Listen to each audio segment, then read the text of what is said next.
प्यारे बच्चों, good morning. आज का हमारा विषय है सामान्य ज्ञान। इसके अंतर्गत हम पढ़ेंगे पार्ट 1 मेरा शरीर। बच्चों, आप जानते हो हमारा शरीर हड्डियों के ढांचे का बना होता है। इन हड्डियों के ऊपर मांसपेशियां होती है और मांसपेशियों को त्वचा ढके रहती है, जिससे हमारा शरीर सुंदर दिखाई देता है।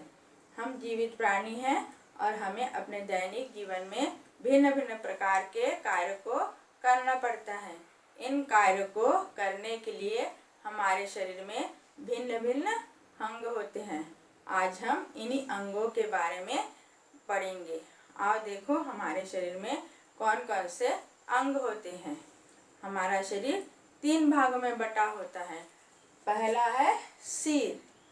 सिर वाले भाग में आँख होती है, नाक, कान, मुंह और सिर में काले बाल होते हैं। हमारे 2 आँख होते हैं। आँखों से हम देखते हैं। कोई भी वस्तु पास हो या दूर हो, हम आँखों से देख सकते हैं। एक नाक होती है।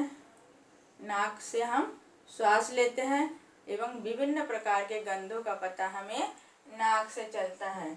अच्छी गंध हो या बुरी गंध हो, उसका पता हमें नाक से चलता है।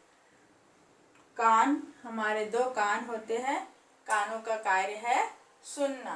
हम विभिन्न प्रकार की ध्वनियों को कानों से सुनते हैं। जैसे रेडियो में गाना बज रहा है या कोई दूर में ढोल बजा रहा है, कोई चिल्ला रहा है या गाड़ी चल रही है, सीटी बज रही है, किसी भी प्रकार की ध्वनि को हम कानों से सुनते हैं। मुंह, हमारा एक मुंह होता है। मुंह 2 होठों से घिरा होता है, ऊपरी होठ और निचली होठ।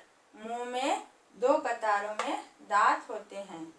दोनों दांतों के बीच में मांसल जीभ होता है। दांत का कार्य होता है भोजन को चबाना।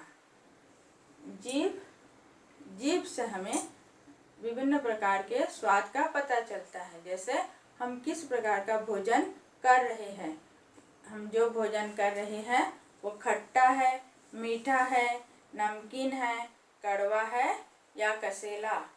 इस प्रकार के स्वाद का पता हमें जीभ से चलता है। जीभ भोजन को निगलने में और बात करने में हमें मदद करता है। सिर में काले बाल होते हैं, जिससे हम सुंदर दिखाई देते हैं। सिर का निचला भाग गर्दन होता है। गर्दन के नीचे कंधा होता है। और अब शरीर का दूसरा भाग। शरीर का दूसरा भाग धड़ होता है।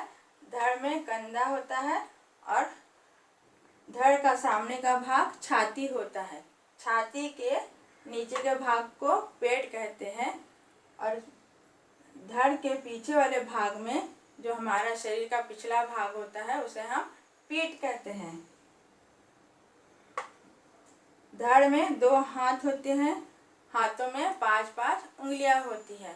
हाथों से हम विभिन्न प्रकार के कार्यों को करते हैं। जैसे किसी भी वस्तु को पकड़ना हो, लिखना हो, चित्र बनाना हो, भोजन करना हो या कोई भी दूसरा कार्य हम हाथों की सहायता से करते हैं। धड़ का नीचे का भाग कमर होता है। ठीक है, अब हम शरीर के तीसरे भाग को पढ़ेंगे। तीसरा भाग है पैर। शरीर का तीसरा भाग है पैर। कमर के नीचे के भाग को जांघ कहते हैं। जांघ के नीचे घुटना होता है। घुटने के नीचे टांगे और सबसे नीचे भाग को, पैर के पिछले भाग को एड़ी कहते हैं। सामने पंजा होता है। पंजे में 5 उंगलियां होती हैं और उसमें छोटे छोटे नाखून होते हैं। पैरों की सहायता से हम दौड़ते हैं, खड़े होते हैं, चलते हैं, उछलते हैं, सीढ़ियों को चढ़ते हैं या पेड़ पर चढ़ना हो तो हम पैर की सहायता से ही चढ़ते हैं। बच्चों, आज आपने हमारा शरीर देखा, शरीर के विभिन्न अंगों को जाना, जिससे हम विभिन्न कार्य करते हैं। इन अंगों के बारे में आज आप घर में पढ़ेंगे और इन अंगों के नाम को लिखेंगे। आज का पाठ यही समाप्त होता है। धन्यवाद।